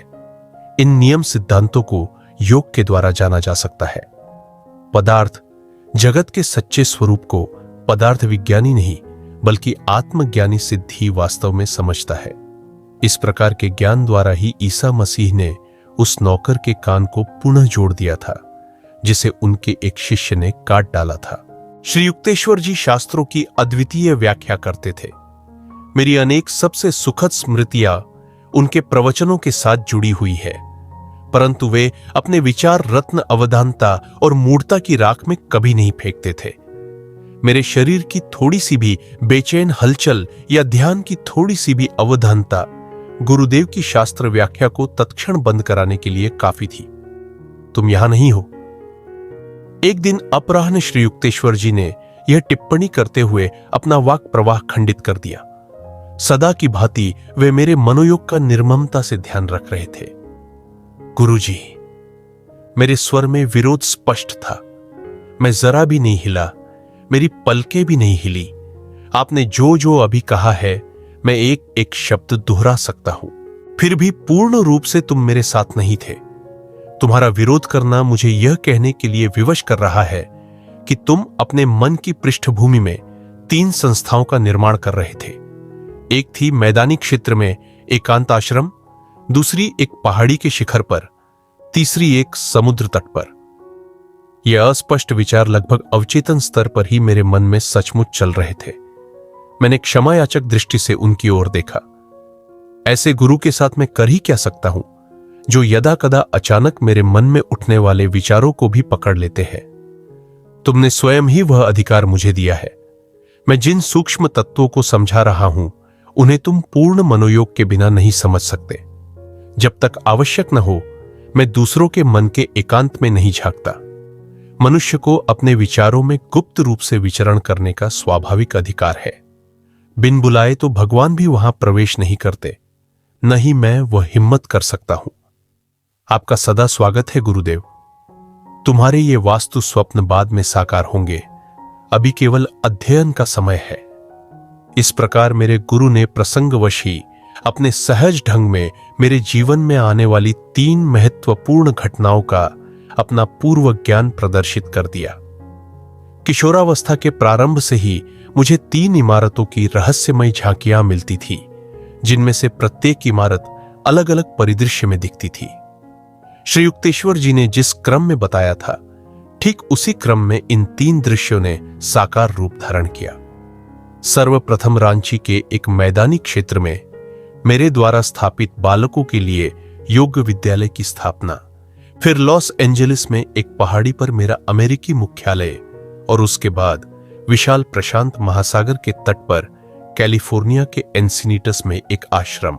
गुरुदेव कभी गर्व के साथ ऐसा नहीं कहते थे कि मैं भविष्यवाणी करता हूं कि अमुक अमुक घटना होगी, बल्कि वे संकेत मात्र देते, तुम्हें नहीं लगता कि ऐसा हो सकता है? परंतु उनके सादे वक्तव्यों के पीछे भविष्य दृष्टा की शक्ति छिपी रहती थी। वे एक बार कही हुई बात को कभी वापस नहीं लेते थे, न उसमें कभी कोई परिवर्तन करते थे। उनकी किंचित ढकी हुई भविष्यवाणी कभी मिथ्या सिद्ध नहीं हुई। श्री युक्तेश्वर जी स्वभाव से मितभाषी, स्पष्टवादी और पूर्णतः आडंबर रहित थे। उनके विचारों में न तो कहीं अस्पष्टता का लवलेश था, न स्वप्निलता का ही कोई अंश। उनके पांव जमीन पर दृढ़ थे, मस्तक स्वर्ग की शांति में स्थिर था। व्यावहारिक स्वभाव के लोग उन्हें अच्छे लगते थे। वे कहते थे, साधुता का अर्थ भोंदूपन या अकर्मण्यता नहीं है। ईश्वरानुभूतियां किसी को अक्षम नहीं बनाती। चरित्र बल की सक्रिय अभिव्यक्ति तीक्ष्णतम बुद्धि को विकसित करतो है। मेरे गुरु सूक्ष्म लोगों की चर्चा करना पसंद नहीं करते थे। पूर्ण सादगी ही असामान्यता का एकमात्र लक्षण बनकर उनमें दीख पड़ती थी। वार्तालाप में विस्मयकारी संदर्भ देने से वे बचते थे। कार्यों में अपने सामर्थ्य को मुक्त रूप से अभिव्यक्त करते थे। अनेक तथाकथित गुरु चमत्कारों की चर्चा तो खूब करते थे, पर कृति में कुछ नहीं उतार सकते थे। श्री युक्तेश्वर जी शायद ही कभी सूक्ष्म नियमों का उल्लेख करते, पर गुप्त रूप से अपनी इच्छानुसार उन्हें कार्यान्वित करते। आत्मदर्शी पुरुष कभी कोई चमत्कार नहीं करता जब तक उसे अपने अंतर से उसके लिए आज्ञा नहीं मिलती। गुरुदेव कहते थे, ईश्वर नहीं चाहते कि उनकी सृष्टि के रहस्यों को यत्र तत्र सर्वत्र प्रकट किया जाए, और फिर संसार में प्रत्येक व्यक्ति को अपनी स्वतंत्र इच्छा शक्ति का असंक्राम्य अधिकार है। कोई संत उस स्वतंत्रता पर कभी अतिक्रमण नहीं करेगा। स्वभावतः ही श्री युक्तेश्वर जी का मौन रहना उनकी अनंत ब्रह्म की गहरी अनुभूतियों के कारण था। आत्म साक्षात्कार विहीन गुरु अनवरत रूप से जिस ज्ञान को व्यक्त करने में दिन भर व्यस्त रहते हैं, उसके लिए उनके पास कोई समय नहीं बचता था। हिंदू शास्त्रों में एक कहावत है, उथले पुरुषों में छोटे छोटे विचारों की मछलियां खूब खलबली मचाती हैं। सागर समान मन में अंतः प्रेरणा के महामत्स्य भी शायद ही कोई तरंग उत्पन्न कर पाते हैं। मेरे गुरु के आडंबरहीन, अत्यंत साधारण बाह्य आचरण के कारण उनके समकालीन लोगों में बहुत कम ऐसे थे जो उन्हें अवतारी पुरुष के रूप में पहचान सके थे। वह कहावत कि जो अपने ज्ञान को छिपा नहीं सकता वह मूर्ख है, मेरे परम ज्ञानी और शांत गुरु पर कभी लागू नहीं हो सकती थी। यद्यपि श्री युक्तेश्वर जी ने भी अन्य मृत्य लोगों की तरह ही जन्म लिया था, तथापि वे सृष्टि के नियंता के साथ एक बन चुके थे। ईश्वरत्व में मनुष्यत्व के विलयन में गुरुदेव ने कोई दुर्लंघ्य बाधा नहीं पाई। बाद में मेरी समझ में आया कि केवल मनुष्य की आध्यात्मिक प्रयासहीनता के अलावा ऐसी कोई बाधा नहीं होती। श्री युक्तेश्वर जी के पवित्र चरणों का स्पर्श करते समय मैं सदा ही रोमांचित हो उठता था। गुरु का श्रद्धापूर्ण स्पर्श करने से शिष्य आध्यात्मिक शक्ति से परिपूर्ण हो जाता है। एक सूक्ष्म विद्युत धारा प्रवाहित होती है। शिष्य के मस्तिष्क में विद्यमान अवांछनीय प्रवृत्ति प्रणालियां उस प्रवाह में प्रायः भस्म हो जाती है। उसकी सांसारिक प्रवृत्तियों के खांचों में कल्याणप्रद उथल पुथल मच जाती है। कम से कम क्षण भर के लिए ही सही वह माया के गुप्त पर्दे उठते अनुभव कर सकता है और परमानंद की सच्चाई की झलक पा सकता है। मैं जब भी अपने गुरु के चरणों पर माथा टेकता था, मेरा संपूर्ण शरीर जैसे एक मुक्ति प्रदायक तेज से भर जाता था। गुरुदेव ने मुझे बताया, जब लाहिड़ी महाशय मौन रहते थे तब भी, या किसी ऐसे विषय पर चर्चा कर रहे हो जो पूर्णतः धार्मिक न हो तब भी, मैंने देखा कि उन्होंने मुझ में अगाध ज्ञान का संचार कर दिया है। मुझ पर भी श्री युक्तेश्वर जी का प्रभाव ऐसा ही पड़ता था। यदि मैं कभी चिंतित या अन्य मनस्क मन से आश्रम में प्रवेश करता तो मेरी मनोवृत्ति अगम्य ढंग से बदल जाती। अपने गुरु के दर्शन मात्र से ही एक प्रकार की सुखद शांति मुझ में आ जाती। सान्निध्य में प्रतिदिन आनंद, शांति और ज्ञान का एक नया अनुभव होता था। मैंने उन्हें कभी माया के किसी आकर्षण से ग्रस्त या लोभ, क्रोध अथवा किसी के प्रति मानवीय अनुरक्ति की भावना में उत्तेजित नहीं देखा। माया का अंधकार धीरे धीरे चुपचाप हमारी ओर बढ़ रहा है। आओ अपने अंतर में अपने घर की ओर भाग चले। शिष्यों को सावधान करने के लिए इन शब्दों द्वारा गुरुदेव नित्य उन्हें क्रिया योग के अभ्यास की आवश्यकता की याद दिलाते थे। कभी कभी कोई नया शिष्य योगाभ्यास के लिए अपनी योग्यता के बारे में संदेह प्रकट कर देता था। अतीत को भूल जाओ। श्री युक्तेश्वर जी उसे सांत्वना देते हुए कहते, सभी लोगों का बीता हुआ जीवन अनेक कलंकों से कलुषित है।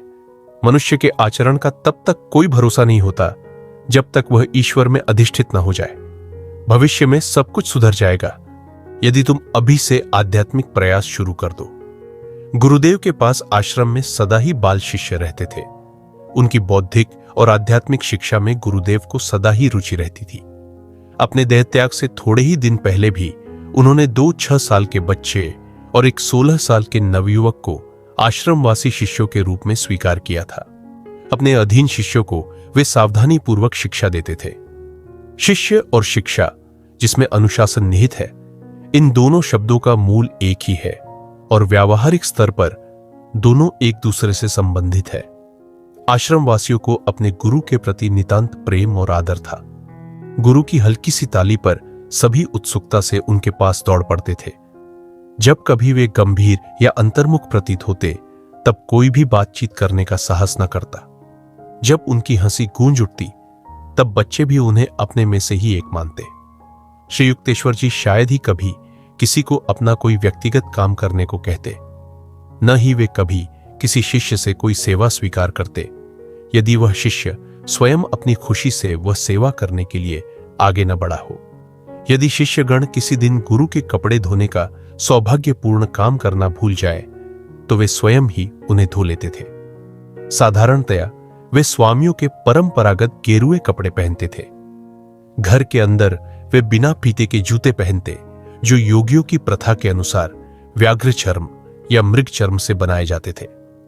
श्री युक्तेश्वर जी अंग्रेजी, फ्रेंच, बंगाली और हिंदी धारा प्रवाह बोलते थे। उनकी संस्कृत भी अच्छी थी।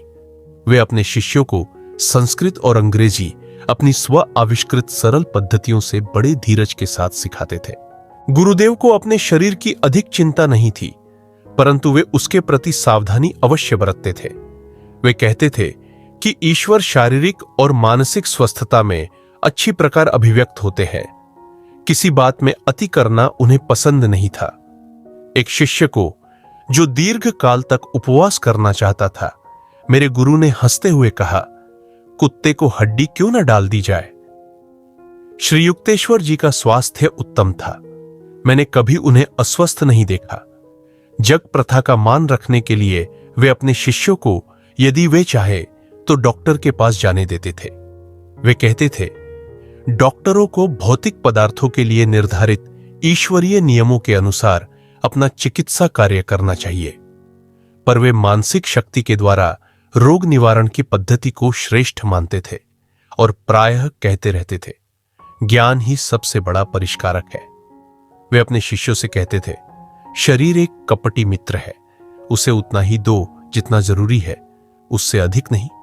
सुख दुख अल्पकालिक होते हैं। जगत के सभी द्वंद्वों को शांतिपूर्वक सहन करो और साथ ही उनके प्रभाव से परे जाने का प्रयास करते रहो। कल्पना ही वह द्वार है जिससे रोग भी प्रवेश करते हैं और रोग निवारण भी। बीमार होने पर भी बीमारी के अस्तित्व में विश्वास मत करो। उपेक्षित अतिथि अपने आप भाग जाएगा। अनेक डॉक्टर भी गुरुदेव के शिष्य थे। उनसे गुरुदेव कहते थे, जिन्होंने शरीर विज्ञान का अध्ययन किया है उन्हें और आगे जाकर आत्मविज्ञान का अनुसंधान करना चाहिए। शरीर की यंत्रावली के पीछे एक सूक्ष्म आध्यात्मिक संरचना छिपी हुई है। श्री युक्तेश्वर जी अपने शिष्यों से पौर्वात्य और पाश्चात्य सद्गुणों का संगम बनने के लिए कहते थे। स्वयं उनकी बाह्य आदतें किसी पाश्चात्य संचालक के समान थीं। उनके अंतर में पौर्वात्य लोगों की आध्यात्मिकता कूट कूट कर भरी हुई थी। वे पश्चिम के प्रगतिशील, युक्तिपूर्ण और आरोग्यपूर्ण तौर तरीकों के प्रशंसक थे, तो पूर्व को शताब्दियों से धन्य करने वाले और उसके चारों ओर आध्यात्मिक तेजोमंडल निर्माण करने वाले धार्मिक आदर्शों के पुजारी भी थे। अनुशासन मेरे लिए कोई नई बात नहीं थी। घर में पिताजी अनुशासन में दृढ़ थे। अनंतदा तो प्रायः निष्ठुर हो ही जाते थे, परंतु श्री युक्तेश्वर जी के प्रशिक्षण को दारुण से लेशमात्र भी कम नहीं कहा जा सकता। चाहे तात्कालिक व्यवहार में हो या साधारण आचार के सूक्ष्म अर्थों में हो, मेरे गुरु अपने शिष्यों की छोटी से छोटी गलती की भी खूब आलोचना किया करते थे। शिष्टाचार का पालन यदि निष्कपटता पूर्वक न किया जाए तो वह मृत सुंदर नारी के समान है, वे प्रसंग पढ़ने पर कहते थे। सभ्यता रहित स्पष्टवादिता डॉक्टर की छुरी के समान है, जो गुणकारी तो है परंतु अप्रिय लगती है। सौजन्य युक्त स्पष्टवादिता लाभदायक भी है और अच्छी भी लगती है। गुरुदेव मेरी आध्यात्मिक उन्नति से संतुष्ट लगते थे, क्योंकि उसके बारे में वे शायद ही कभी टिप्पणी करते थे। अन्य बातों में फटकारें सुनना नित्य की बात थी। मेरे मुख्य अपराध होते थे अन्यमनस्कता, बीच बीच में विषण्णता, शिष्टाचार के कतिपय नियमों का उल्लंघन और कभी कभी अव्यवस्थितता। जरा देखो, तुम्हारे पिता भगवती की कार्यशैली कितनी सुव्यवस्थित और सुसंतुलित है, मेरे गुरु कहा करते थे। श्रीरामपुर आश्रम में जब मैं पहली बार आया था, उसके थोड़े ही दिनों बाद लाहिड़ी महाशय के इन दो शिष्यों की आपस में भेंट हुई थी। पिताजी और गुरुदेव एक दूसरे के प्रशंसक थे। दोनों ने ही मजबूत आध्यात्मिकता की नींव पर अपने सुंदर आध्यात्मिक जीवन का निर्माण किया था, जिसका युग युगांतर में भी लय नहीं हो सकता। मैंने अपने बचपन के एक अल्पकालिक शिक्षक से कई गलत शिक्षाएं ग्रहण कर ली थी। उन्होंने मुझे बताया था कि एक शिष्य को सांसारिक कर्तव्यों को पूरा करने के लिए अति कष्ट करने की आवश्यकता नहीं। जब कभी मैंने अपने कार्यों की उपेक्षा की या उन्हें लापरवाही से संपन्न किया, तब किसी ने मुझे कभी डांटा फटकारा नहीं। मानव स्वभाव को ऐसी शिक्षा आत्मसात करना बड़ा सरल लगता है, किंतु गुरुदेव के कठोर अनुशासन में मैं शीघ्र ही उत्तरदायित्वहीनता की सुखद भ्रांतियों से जाग गया। जो लोग इस जगत के लिए उपयोगी होते हैं, वे किसी दूसरे जगत की शोभा बनते हैं। श्री युक्तेश्वर जी ने एक दिन कहा, जब तक तुम इस धरा की मुक्त हवा का श्वास ले रहे हो, तब तक बदले में कृतज्ञतापूर्वक सेवा देना तुम्हारा कर्तव्य है। केवल जो समाधि की श्वास रहित अवस्था में प्रतिष्ठित हो गया हो, वही जगत के कर्तव्यों से मुक्त है। उन्होंने रुक्षता से आगे कहा, जब तुम उस अंतिम पूर्णता की अवस्था में पहुंच जाओगे, तब मैं तुम्हें उस बारे में सूचित करने में चूकूंगा नहीं। मेरे गुरु को किसी प्रकार की घूस से वश में नहीं किया जा सकता था, प्रेम से भी नहीं। मेरी तरह ही जिसने भी स्वेच्छा से उनका शिष्य बनना स्वीकार कर लिया था, उसके प्रति वे कभी किसी प्रकार की नरमी नहीं दिखाते थे। गुरुदेव और मैं, चाहे उनके शिष्यों से घिरे हों या अपरिचित लोगों से, या केवल हम दोनों ही साथ साथ हों, वे सदा ही अपनी बात स्पष्ट शब्दों में कहते और तीव्र फटकार भी लगाते। थोड़ा सा भी अवधान या थोड़ी सी भी असंगति होने पर उनकी डांट फटकार से बचना असंभव था। अहम भाव पर बार बार चोट करने वाले इस व्यवहार को सहन करना अत्यंत कठिन था, परंतु मैंने भी अपनी प्रत्येक मानसिक ऐंठन को श्री युक्तेश्वर जी के द्वारा सीधी करा लेने का अटल प्रण कर लिया था। इस विराट परिवर्तन को लाने के अथक परिश्रम में जब वे लगे हुए थे, तब अनेक बार मैं उनके अनुशासन रूपी हथौड़े के प्रहार से तिलमिला उठता था। तुम्हें यदि मेरी बातें अच्छी नहीं लगती हो, तो तुम कभी भी यहां से चले जाने के लिए मुक्त हो, गुरुदेव मुझसे कहते थे। मैं तुमसे तुम्हारी उन्नति के अतिरिक्त और किसी चीज की अपेक्षा नहीं रखता। यदि तुम लाभान्वित अनुभव करते हो, तो ही यहां रहो। मेरे मिथ्याभिमान को तोड़ने वाले जो प्रहार उन्होंने किए, उनके लिए मैं अपरिमित रूप से उनका कृतज्ञ हूं। कभी कभी मुझे लगता था कि लाक्षणिक तौर पर वे मेरे प्रत्येक रुग्ण दांत को ढूंढ ढूंढ कर उखाड़ते जा रहे हैं। इस प्रकार के कठोर झटकों के बिना अहंकार की जड़ को उखाड़ फेंकना कठिन है।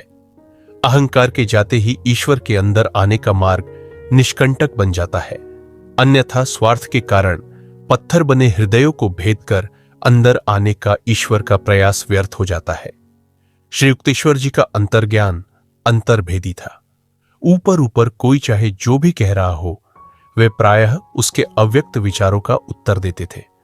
कोई व्यक्ति जिन शब्दों का प्रयोग कर रहा हो उनमें और उनके पीछे विद्यमान वास्तविक विचारों में जमीन आसमान का अंतर हो सकता है। मेरे गुरु कहते थे, शांत मन से मनुष्यों के शब्दाडंबर की अस्त व्यस्तता के पीछे छिपे विचारों को पहचानने का प्रयास करो। दिव्य अंतर्दृष्टि द्वारा प्रकट किए गए रहस्य सांसारिक कानों को प्रायः कटु लगते हैं। ओछे शिष्यों में गुरुदेव लोकप्रिय नहीं थे। विवेकी, समझदार लोगों में, जो संख्या में सदा ही थोड़े रहते हैं, उनके प्रति गहरी श्रद्धा थी। मैं विश्वासपूर्वक यह कह सकता हूं कि श्री युक्तेश्वर जी भारत में सर्वाधिक लोकप्रिय गुरु होते यदि उनकी वाणी इतनी स्पष्ट और कटु आलोचनात्मक न होती। जो मुझसे शिक्षा प्राप्त करने मेरे पास आते हैं, उनके साथ मैं अत्यंत सख्त होता हूं।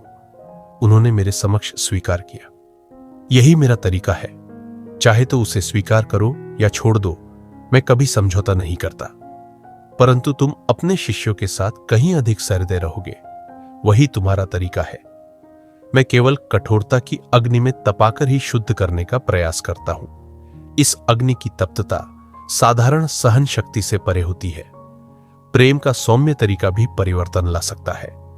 विवेक और ज्ञान के साथ यदि उपयोग किया जाए तो कठोर और कोमल दोनों ही तरीके समान रूप से प्रभावकारी है।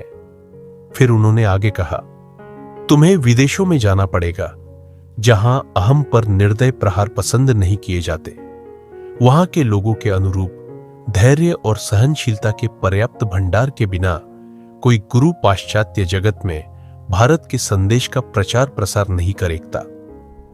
यह न बताना ही अच्छा है कि अमेरिका में कितनी बार गुरुदेव के इन शब्दों की याद मेरे मन में ताजा हो उठी।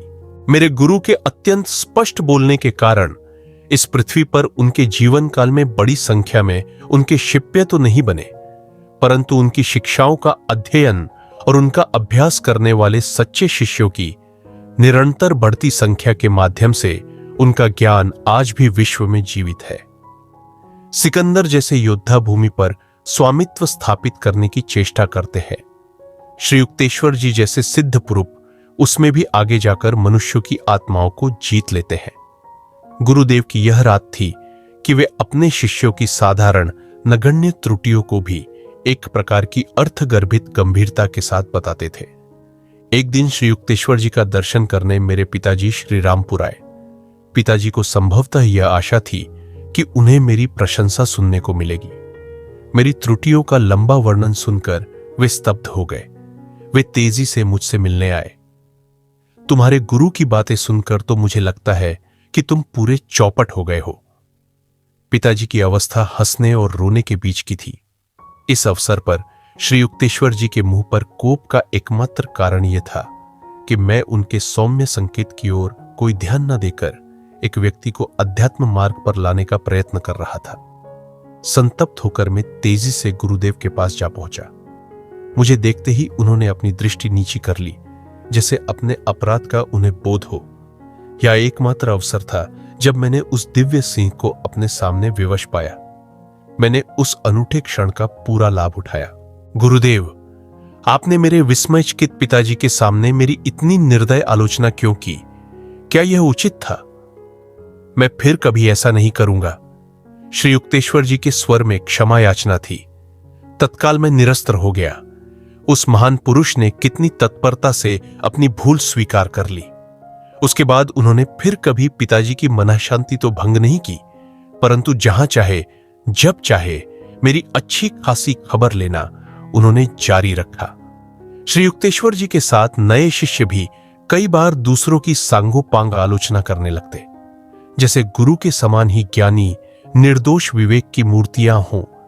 परंतु जो आक्रमण करता है उसे अपने बचाव की भी पुरजोर व्यवस्था रखनी चाहिए। गुरुदेव ने जैसे ही उन पर छिद्रान्वेषी शिष्यों पर अपने विश्लेषणात्मक तर्कश से कुछ एक तीर सबके सामने चला दिए, सबके सब रॉकेट के समान वहां से भाग निकले। उन भगोड़ों पर प्रतिक्रिया व्यक्त करते हुए श्री युक्तेश्वर जी विनोदपूर्वक कहते थे, आलोचना के हल्के से स्पर्श से भी बिदक जाने वाली संवेदनशील आंतरिक दुर्बलताएं शरीर के उन रोगग्रस्त अंगों के समान है जो जरा सा हाथ लगाने से ही झटका मारकर पीछे हट जाते हैं। अनेक शिष्यों के मन में गुरु के बारे में एक पूर्व निर्धारित कल्पना होती है, जिसके आधार पर वे गुरु के शब्दों और कार्यों को आंकते हैं। ऐसे लोगों को प्रायः यह शिकायत रहती थी कि वे श्री युक्तेश्वर जी को समझ नहीं पाए और न ही तुम ईश्वर को समझते हो। एक अवसर पर मैं बरस पड़ा, तुम यदि एक संत को समझ पाते तो स्वयं संत बन जाते। सृष्टि के अरबों रहस्यों का भेद हम जान नहीं पाए, यहां तक कि प्रतिक्षण हम जिस हवा का श्वास लेते हैं वह हवा भी हमारे लिए अगम्य है। तब भी कोई यह सोचने का साहस करे कि एक सिद्ध पुरुष के अथाह स्वभाव का ज्ञान उसे तत्क्षण हो जाए। अनेकों शिष्य आते रहे और सामान्यतः जाते रहे। जो आसान मार्ग चाहते थे, जिसमें उन्हें आते ही सहानुभूति मिले और उनके गुणों की सुखद सराहना हो, उन्हें श्रीरामपुर आश्रम में निराशा ही हाथ लगती थी।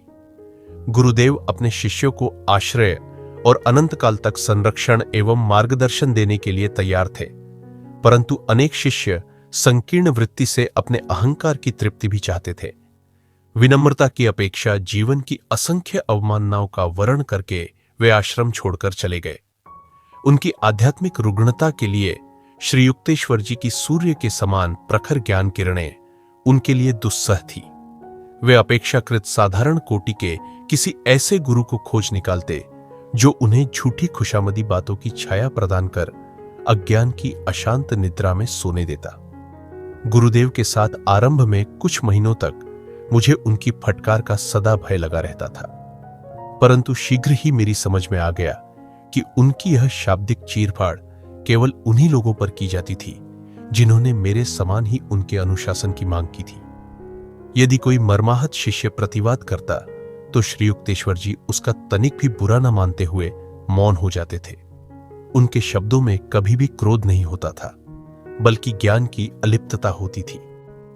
गुरुदेव की फटकारों की दिशा कभी आगंतुकों की ओर नहीं होती थी।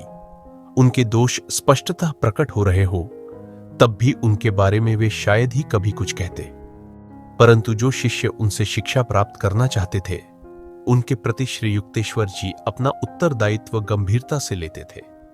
वह गुरु सचमुच बड़ा साहसी है जो अहंकार लिप्त मानवता की अशुद्धियों से भरपूर कच्ची धातु को रूपांतरित करने का कार्य हाथ में लेता है। माया में किंकर्तव्य विमूढ़ हुए संसार में लड़खड़ाते नेत्रहीन लोगों के प्रति करुणा में ही संत का साहस अधिष्ठित होता है। जब मैंने अपने आंतरिक रोष को छोड़ दिया तब मैंने देखा कि मुझे मिलने वाली प्रताड़नाओं में स्पष्ट कमी आई। अत्यंत सूक्ष्म प्रकार से गुरुदेव मेरे प्रति अपेक्षाकृत थोड़े नरम हो गए थे। धीरे धीरे मैंने मानसिक तर्क वितर्क तथा अवचेतन निग्रहों की वह प्रत्येक दीवार ढा दी जिसके पीछे मानव व्यक्तित्व आड़ लेता है। इसका पुरस्कार मुझे यह मिला कि अपने गुरु के साथ अनायास ही मेरा तालमेल बैठ गया। तभी मैंने जाना कि वे दूसरों पर विश्वास करते हैं, उनका ख्याल रखते हैं और मन ही मन प्रेम करते हैं, परंतु स्नेह का एक शब्द भी कभी उनके मुख से नहीं निकला। भावों को प्रकट करना उनके स्वभाव में नहीं था। मेरा अपना स्वभाव मुख्यतः भक्ति प्रवण है, पूर्ण ज्ञान की प्रतिमूर्ति, किंतु प्रत्यक्ष रूप से भक्ति शून्य दिखाई पड़ने वाले अपने गुरु को कठोर आध्यात्मिक गणित की भाषा में बातें करते देखकर मैं शुरू में व्याकुल हो उठता था, परंतु ज्यों ज्यों उनके स्वभाव के साथ मेरा तालमेल बैठता गया त्यों त्यों मैंने अनुभव किया कि ईश्वर के प्रति मेरी भक्ति में किसी प्रकार की कमी आने के बदले वृद्धि ही होती गई। आत्म साक्षात्कारी गुरु अपने विभिन्न शिष्यों का उनकी प्रकृतियों के झुकाव के अनुसार मार्गदर्शन करने में पूर्ण समर्थ होते हैं। श्री युक्तेश्वर जी के साथ मेरा संबंध कुछ ऐसा था कि उसमें शब्दों का प्रयोग बहुत कम होता था और फिर भी आंतरिक स्तर पर धारा प्रवाह संवाद चलता रहता था। प्रायः मैं देखता कि मेरे विचारों पर उनके समर्थन की मूक छाप लग चुकी है, जिससे वाणी का कोई प्रयोजन ही नहीं रहता था। उनके चरणों में चुपचाप बैठा मैं अनुभव करता था कि उनकी असीम कृपा शांतिपूर्वक मेरे सारे अस्तित्व पर वर्षा कर रही है। अपने कॉलेज जीवन के प्रथम वर्ष की ग्रीष्मकालीन छुट्टियों में गुरुदेव के निष्पक्ष न्याय का एक स्पष्ट उदाहरण मुझे देखने को मिला। अपने गुरु के साथ कुछ महीनों तक निरंतर समय बिता पाने के इस अवसर की मैं लंबे समय से प्रतीक्षा कर रहा था। मेरे उत्साहपूर्ण आगमन पर श्री युक्तेश्वर जी प्रसन्न थे। आश्रम का सारा कार्यभार अब तुम्हें संभालना है। तुम्हारा काम होगा अतिथियों का स्वागत करना और अन्य शिष्यों के काम की देखरेख करना। इसके 15 दिन बाद कुमार नाम का पूर्वी बंगाल का एक देहाती लड़का आश्रम में शिक्षा प्राप्त करने के लिए आकर रहने लगा। अत्यंत बुद्धिमान होने के कारण वह शीघ्र ही गुरुदेव का प्रेम पात्र बन गया। किसी अगम्य कारण से इस नए आश्रमवासी के प्रति श्री युक्तेश्वर जी ने अनालोचनात्मक रवैया भी अपनाया था। कुमार के आश्रम में प्रविष्ट होने के लगभग 1 माह बाद गुरुदेव ने मुझे आदेश दिया, मुकुंद, अब तुम्हारा कार्य कुमार संभालेगा। तुम अपना समय झाड़ू लगाने और खाना बनाने में लगाओ। नेता बनाए जाने से कुमार आश्रम में तानाशाही करने लगा। मूक विद्रोह के रूप में अन्य शिष्य दैनिक परामर्श के लिए मेरे पास ही आते रहे। 3 सप्ताहों तक यही चलता रहा। फिर एक दिन मेरे कानों में कुमार और गुरुदेव के बीच चल रहा यह संवाद पड़ा, मुकुंद के कारण मेरे काम में दिक्कत हो रही है। कुमार कह रहा था, आपने आश्रम की देखभाल का काम मुझे सौंपा है, फिर भी अन्य सभी लोग उसी के पास जाते हैं और उसी का कहना मानते हैं।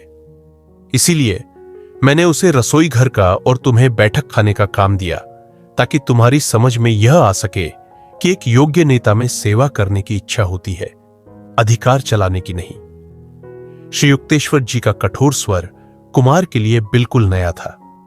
तुम्हें मुकुंद का पद चाहिए था, परंतु उसके योग्य बनकर तुम उस पद को संभाल नहीं सके। अब अपने पुराने पद पर रसोइये के सहायक के रूप में काम करो। गर्भहरण की इस घटना के बाद गुरुदेव ने पुनः कुमार के प्रति अस्वाभाविक तुष्टीकरण की नीति अपना ली। आकर्षण का रहस्य कौन समझ सकता है? कुमार में श्री युक्तेश्वर जी को एक सुंदर फव्वारा नजर आ रहा था, परंतु ऐसा फव्वारा जो अपने गुरु भाइयों के लिए फुहारे नहीं छोड़ता था। यह नया लड़का स्पष्टतया गुरुदेव को सबसे प्रिय हो गया था, परंतु इससे मैं कभी हतोत्साहित नहीं हुआ। वैयक्तिक स्वभावगत विलक्षणताएं जो सिद्ध पुरुषों में भी होती है, जीवन के चित्र को विविध रंगी बनाती है। छोटी छोटी बातों का मेरे मन पर प्रभाव नहीं पड़ता, यह मेरे स्वभाव में ही नहीं है। मैं श्री युक्तेश्वर जी से बाह्य स्तुति की अपेक्षा कहीं अधिक महान लाभ पाने का आकांक्षी था। एक दिन कुमार ने अकारण ही मुझ पर विष उगल दिया। मैं आहत हुआ। तुम्हारा दिमाग घमंड से फटने की सीमा तक फूल गया है। आगे मैंने एक चेतावनी भी जोड़ दी, जो अंत प्रेरणा से मुझे लगा कि सच होकर रहेगी। यदि तुमने अपने तौर तरीकों में सुधार नहीं किया तो किसी दिन इस आश्रम से निकाल दिए जाओगे। व्यंग्य की हंसी हंसते हुए कुमार ने मेरे शब्दों को दोहराते हुए गुरुदेव को सुनाया, जो उसी समय वहां आ पहुंचे थे। डांट पड़ने की पूर्ण आशा करते हुए मैं सकपकाकर एक कोने में खड़ा हो गया। शायद मुकुंद ठीक ही कह रहा है। गुरुदेव के असाधारण रूप से शुष्क शब्द सुनाई दिए। 1 वर्ष बाद कुमार अपने गांव जाने के लिए निकल पड़ा। उसने श्री युक्तेश्वर जी, जो कभी अपने शिष्यों के आने जाने के मामलों में अधिकारपूर्वक हस्तक्षेप नहीं करते थे, की मौन अस्वीकृति की अवहेलना की। कुछ महीनों के बाद जब वह लौट कर आया तो उसमें एक प्रकार का दुखद परिवर्तन स्पष्ट दिखाई दे रहा था। तेजस्वी चेहरे का राजसी कुमार अब लुप्त हो गया था। केवल एक साधारण देहाती अब हमारे सामने खड़ा था, जिसने कई बुरी आदतें भी अपना ली थी। गुरुदेव ने मुझे बुला लिया और भग्न हृदय से मुझसे चर्चा करते रहे कि कुमार अब आश्रम के संन्यास जीवन के योग्य नहीं रहा। मुकुंद, कल ही कुमार को आश्रम छोड़कर चले जाने के लिए कहने का काम मैं तुम पर छोड़ता हूं। मैं स्वयं इसे नहीं कर सकता। श्री युक्तेश्वर जी की आंखें भर आई, परंतु उन्होंने शीघ्र ही अपने पर काबू पा लिया। यदि यह लड़का मेरी बात मानता और जाकर अवांछनीय संगति में नहीं पड़ता तो इस हद तक कभी नहीं गिरता। इसने मेरे संरक्षण को ठुकरा दिया है। निर्दय संसार के ही अब भी उसका गुरु बने रहने की आवश्यकता है। कुमार के चले जाने से मुझे कोई खुशी नहीं हुई। दुखी अंतःकरण से मैं सोचता रहा कि जिसमें एक सिद्ध पुरुष का प्रेम जीत लेने की शक्ति थी, वह भी कितनी आसानी से संसार के प्रलोभनों में फंस गया। मनुष्य में सुरा और सुंदरी के उपभोग की नैसर्गिक लालसा रहती है। उनका आनंद लेने के लिए किसी सूक्ष्म बोध क्षमता की आवश्यकता नहीं रहती। इंद्रियों की धूर्तता की तुलना सदाबहार करवीर के पौधे के साथ की जा सकती है, जिसके गुलाबी पुष्पों से सुगंध आती रहती है, पर इसके अंग प्रत्यंग में विष भरा होता है। तृप्ति का धाम तो अंतर में स्थित है, जो उस सुख से दीप्तिमान है जिसे हजार बाह्य दिशाओं में अंधों की तरह ढूंढा जा रहा है। कुमार की तीक्ष्ण बुद्धि की चर्चा करते हुए एक दिन गुरुदेव ने कहा, तीक्ष्ण बुद्धि एक दुधारी तलवार है। इसका उपयोग अच्छे के लिए भी हो सकता है और बुरे के लिए भी। इससे अज्ञान के फोड़े को चीर डाला जा सकता है या अपनी गर्दन को भी काटा जा सकता है। मन को जब यह स्वीकार हो जाता है कि आध्यात्मिक नियम से बचा नहीं जा सकता, तभी बुद्धि उचित मार्ग पर चलती है। मेरे गुरु अपने पुरुष और स्त्री शिष्यों को अपनी संतान मानकर उनसे खुलकर मिलते थे। उनकी आत्मा की समानता को जानते हुए वे उनमें कोई भेद नहीं करते थे और कोई पक्षपात नहीं दर्शाते थे। वे कहते थे, नींद में किसी को यह पता भी नहीं चलता कि वह पुरुष है या स्त्री। जिस प्रकार स्त्री का वेश धारण कर लेने से कोई पुरुष स्त्री नहीं बन जाता, उसी प्रकार आत्मा स्त्री या पुरुष का रूप धारण कर लेने पर भी अपरिवर्तित ही रहती है। आत्मा ईश्वर का निर्विकार निर्गुण प्रतिरूप है। श्री युक्तेश्वर जी नारी को पुरुष के अधपतन कपटन का कारण नहीं मानते थे और न कभी नारियों को टालने का प्रयास करते थे। वे कहा करते थे कि नारी को भी पुरुष आकर्षण के प्रलोभन का सामना करना पड़ता है। मैंने एक बार उनसे पूछा कि एक प्राचीन महान संत ने नारी को नर्क का द्वार क्यों कहा है। श्री युक्तेश्वर जी ने तीखे स्वर में कहा, नव युवा अवस्था में कोई लड़की उसकी मन शांति में बाधक सिद्ध हुई होगी, अन्यथा वह नारी को नहीं बल्कि अपने आत्म संयम की अपूर्णता को दोष देता। यदि किसी आगंतुक ने विकारमयी बातों का संकेत भी देने वाली कोई कहानी आश्रम में बताने की धृष्टता कर ही दी, तो गुरुदेव उसकी ओर से ध्यान हटाकर मौन हो जाते थे। वे शिष्यों से कहते, सुंदर चेहरे के उत्तेजक चाबुक के प्रहार अपने ऊपर मत होने दो। इंद्रियों के दास जगत का आनंद कैसे ले सकते हैं? जब वे वासना के कीचड़ में रेंगते रहते हैं, तो जगत के सूक्ष्म रसों का आनंद उनकी पकड़ में आता ही नहीं। वासनाओं में आसक्त मनुष्य का विवेक खो जाता है, उसे अच्छे बुरे का भेद भी पता नहीं चलता। माया जनित काम वासना से बचने को इच्छा करने वाले शिष्यों को श्री युक्तेश्वर जी से धैर्यपूर्ण एवं समझदारी से ओतप्रोत मार्गदर्शन मिलता था। वे कहते थे, जिस प्रकार भूख का एक यथार्थ उद्देश्य है परंतु लोलुपता का नहीं, उसी प्रकार काम प्रवृत्ति को भी प्रकृति ने केवल प्रजाति के प्रवर्तन के लिए बनाया है, कभी तृप्त न हो सकने वाली वासनाओं को जगाने के लिए नहीं। अपनी गलत इच्छाओं को अभी ही नष्ट कर दो, अन्यथा स्थूल शरीर छूट जाने के बाद भी सूक्ष्म शरीर में वे तुम्हारे साथ चिपकी रहेंगी। शरीर को रोक पाना भले ही कठिन हो, पर मन में निरंतर विरोध करते ही रहना चाहिए। यदि प्रलोभन निष्ठुरता पूर्वक तुम पर आक्रमण करे, तो साक्षी भाव से उसका विश्लेषण करके अदम्य इच्छा शक्ति के द्वारा उस पर विजय प्राप्त करो। प्रत्येक प्राकृतिक वासना पर विजय प्राप्त की जा सकती है। अपनी शक्तियों को बचाकर रखो। विशाल समुद्र के समान बनो, जिसमें इंद्रियों की सब नदियां चुपचाप विलीन होती चली जाए।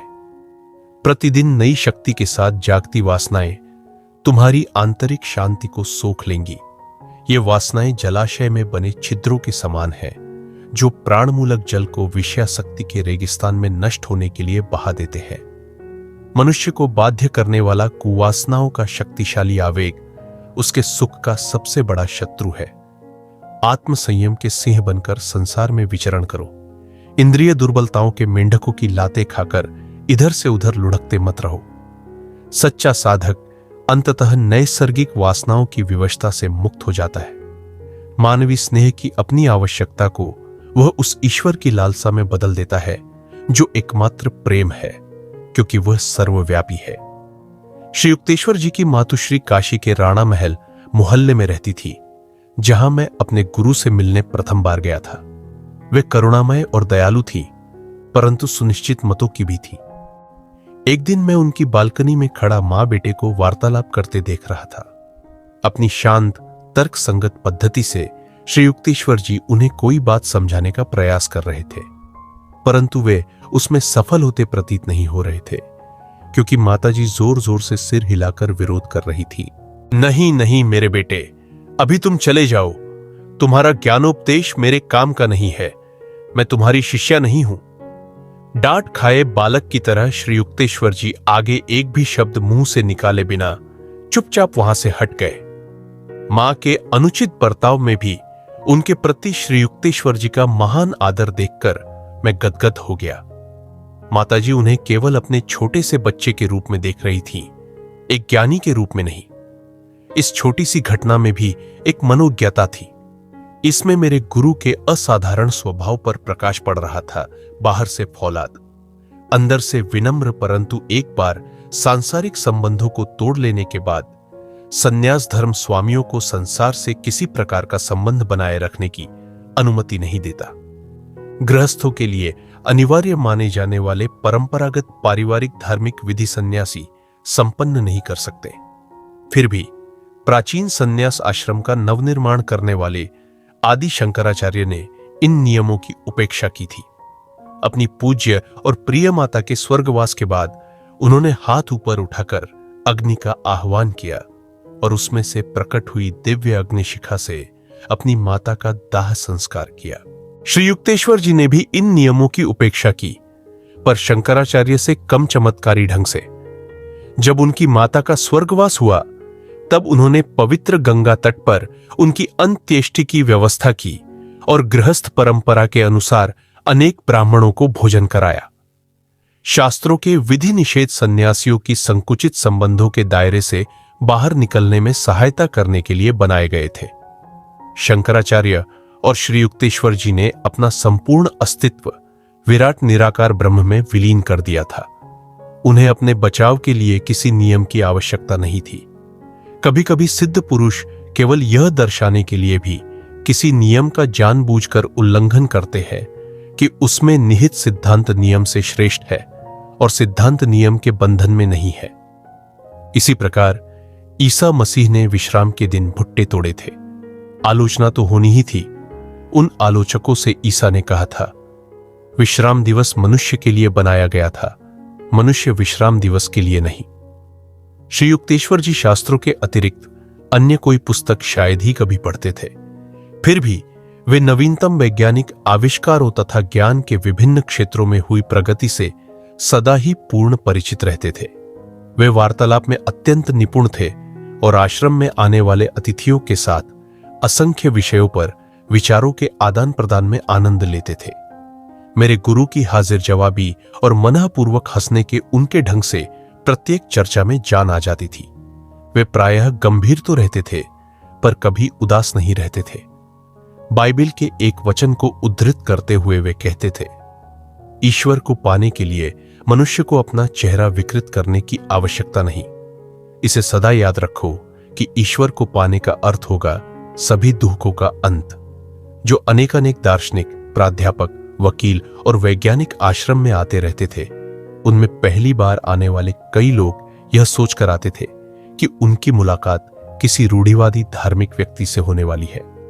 यदाकदा एकाध घमंड भरी मुस्कान या मनोरंजित सहिष्णुता की उनकी दृष्टि से यही प्रकट होता था कि उन नवागंतुकों को सदाचार के कुछ नीरस उपदेशों के अतिरिक्त और किसी बात की अपेक्षा नहीं थी। श्री युक्तेश्वर जी के साथ चर्चा करने के बाद और यह देखने के बाद कि उनके अपने क्षेत्र में भी श्री युक्तेश्वर जी का पूर्ण ज्ञान है, वे अनिच्छापूर्वक ही वहां से प्रस्थान करते थे। साधारणतः मेरे गुरुदेव अतिथियों के साथ नम्र और स्नेहपूर्ण बर्ताव करते। वे मन को प्रसन्न करने वाले ढंग से उनका हार्दिक स्वागत करते, परंतु कट्टर अहंकारियों को कभी कभी गहरा आघात भी लग ही जाता था। उन्हें गुरुदेव की या तो ठंडी उपेक्षा या फिर उग्र विरोध का सामना करना पड़ता, बर्फ या लोहा। एक बार एक विख्यात रसायन शास्त्री श्री युक्तेश्वर जी के साथ तर्क युद्ध में भिड़ गए। ये महाशय ईश्वर के अस्तित्व को इसलिए स्वीकार नहीं कर रहे थे कि विज्ञान ईश्वर को खोज निकालने का कोई उपाय ढूंढ नहीं पाया है, तो आप लोग उस परम शक्ति को अपनी टेस्ट ट्यूब में पृथक करने में विफल रहे और आपको इसका कोई स्पष्टीकरण नहीं मिल रहा है। गुरुदेव की दृष्टि कठोर हो उठी थी। अब मैं आपको एक नया प्रयोग बताता हूं। 24 घंटों तक अपने विचारों का परीक्षण कीजिए, तब आपको ईश्वर की अनुपस्थिति पर विस्मय नहीं होगा। एक गणमान्य पंडित को भी इसी प्रकार का धक्का लगा। यह तब हुआ जब वे पहली बार आश्रम आए थे। दीवारें गूंज रही थीं जब ये महाशय महाभारत, उपनिषदों और शंकराचार्य के भाष्यों के परिच्छेद पर परिच्छेद सुनाते जा रहे थे। मैं आपको सुनने के लिए ही बैठा हूं। श्री युक्तेश्वर जी के स्वर में ऐसी जिज्ञासा थी जैसे तब तक वहां पूर्ण मौन रहा हो। पंडित जी संभ्रम में पड़ गए। उद्धरण तो आपने बहुत दे दिए। मैं अतिथि महोदय से आदर युक्त दूरी बनाए अपने कोने में पालथी मारकर बैठा था। गुरुदेव के शब्दों से हंसी के मारे मेरे पेट में बल पड़ने लगे। परंतु आप अपने वैयक्तिक जीवन से कौन सी मौलिक व्याख्या प्रस्तुत कर सकते हैं? किस शास्त्र या सूत्र को आपने आत्मसात कर अपने जीवन में उतारा है? इन त्रिकालाबाधित सत्यों ने आपके स्वभाव में क्या क्या अच्छे परिवर्तन किए हैं? क्या आप ग्रामोफोन की तरह दूसरे मनुष्यों के शब्दों का केवल यांत्रिक उच्चारण करके संतुष्ट है? मैं हार गया। पंडित जी की अक्कुलाहट हास्यप्रद लग रही थी। मुझे कोई आंतरिक अनुभूति नहीं है। जीवन में शायद पहली बार पंडित जी की समझ में आ गया कि पुस्तकीय ज्ञान आध्यात्मिक अनुभूति के अभाव की पूर्ति नहीं कर सकता। इन शुष्क विद्याभिमानियों से पठन पाठन के अति परिश्रम की अत्यधिक गंध आती है। गर्व खंडित पंडित जी के वहां से चले जाने के बाद गुरुदेव ने कहा, ये लोग समझते हैं कि बौद्धिक व्यायाम से तत्वज्ञान बन जाता है, चाहे बाह्य कृत्यों की अपक्वता हो या अंतर परिष्कारक अनुशासन हो। इन दोनों से ही इन लोगों के उन्नत विचार सावधानीपूर्वक असंबंधित रहते हैं। अन्य अवसरों पर भी गुरुदेव मात्र पुस्तकीय ज्ञान की निसारता को अपने उपदेशों में व्यक्त करते रहते थे। विस्तृत शब्द ज्ञान को ही ज्ञान मान लेने की भूल मत करो।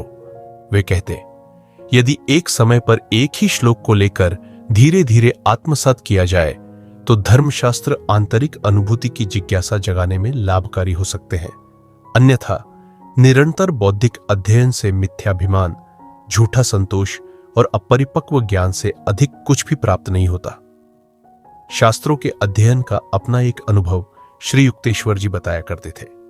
स्थान था पूर्वी बंगाल के एक वन में स्थित आश्रम, जहां उन्होंने एक विख्यात गुरु श्री डबरू बल्लभ की पद्धति का अवलोकन किया। उनकी पद्धति, जो सरल भी थी और साथ ही कठिन भी, प्राचीन भारत में प्रयोग में लाई जाती थी। डबरू बल्लभ ने उस एकांत तपोवन में अपने शिष्यों को अपने पास बिठा लिया था। पावन श्रीमद् भगवद गीता की पुस्तकें उनके सामने खुली थी। वे लोग आधे घंटे तक एक श्लोक को स्थिर दृष्टि से देखते रहे। फिर उन्होंने आंखें बंद कर ली और आधा घंटा बीत गया। अब गुरु ने उस पर संक्षिप्त भाष्य किया। निश्चल अवस्था में उन्होंने फिर से 1 घंटे तक ध्यान किया। अंततः गुरु ने कहा, अब यह श्लोक तुम लोगों की समझ में आ गया? जी गुरुदेव। शिष्य मंडली में से एक ने यह उत्तर देने का साहस कर लिया, नहीं, पूरी तरह से नहीं। उस आध्यात्मिक प्राण को पहचानने की चेष्टा करो जिसने इन शब्दों को शत शत वर्षों से भारत को नवजीवन प्रदान करने की शक्ति दी है। फिर 1 घंटे तक मौन चिंतन चला। तत्पश्चात गुरु ने शिष्यों को छुट्टी दे दी और श्री युक्तेश्वर जी की ओर मुड़कर उन्होंने कहा, आपको भगवद गीता का ज्ञान है? नहीं महाराज, मैं उसे ठीक से समझ नहीं पाया हूं। यद्यपि मेरे नेत्र और मन कई बार उसके पन्नों को पढ़ चुके हैं। सैकड़ों लोगों ने आज तक मुझे इससे भिन्न उत्तर दिया। महात्मा श्री युक्तेश्वर जी को आशीर्वाद देने की मुद्रा में मुस्कुराए। यदि शास्त्र संपदा के बाह्य प्रदर्शन में ही कोई व्यस्त रहे तो अमूल्य रत्नों के लिए अंतर में डुबकी लगाने का समय ही कहां बचता है। श्री युक्तेश्वर जी स्वयं अपने शिष्यों को भी इसी एकाग्रता की तीव्र पद्धति से अध्ययन कराते थे। ज्ञान आंखों से नहीं, अणु परमाणुओं से आत्मसात किया जाता है। वे कहते, जब सत्य का तुम्हारा ज्ञान केवल तुम्हारे दिमाग में न रहकर तुम्हारे संपूर्ण अस्तित्व में समा जाएगा, तभी तुम उसके अर्थ के बारे में कुछ कह सकते हो। किसी शिष्य में यह मानने की प्रवृत्ति होती कि ब्रह्म ज्ञान प्राप्त करने के लिए पहले पुस्तकीय ज्ञान होना आवश्यक है, तो वे उसका निराकरण करते थे।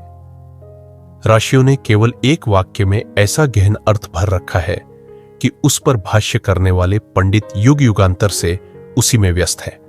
वे कहते, अंतहीन साहित्यिक वाद विवाद प्रमादी मन का लक्षण है। इस विचार से अधिक शीघ्रता से मुक्ति दिलाने वाला और क्या हो सकता है कि ईश्वर है, बल्कि केवल ईश्वर। किंतु मनुष्य इस मूल सरलता की ओर आसानी से नहीं लौटता। बुद्धिवादी का लक्ष्य शायद ही कभी ईश्वर होता है, उसे विद्यालंकृत शब्दाडंबर ही अधिक भाता है। उसका अहंकार इसी में तृप्त हो जाता है कि वह इतने गहन पांडित्य को समझ सकता है।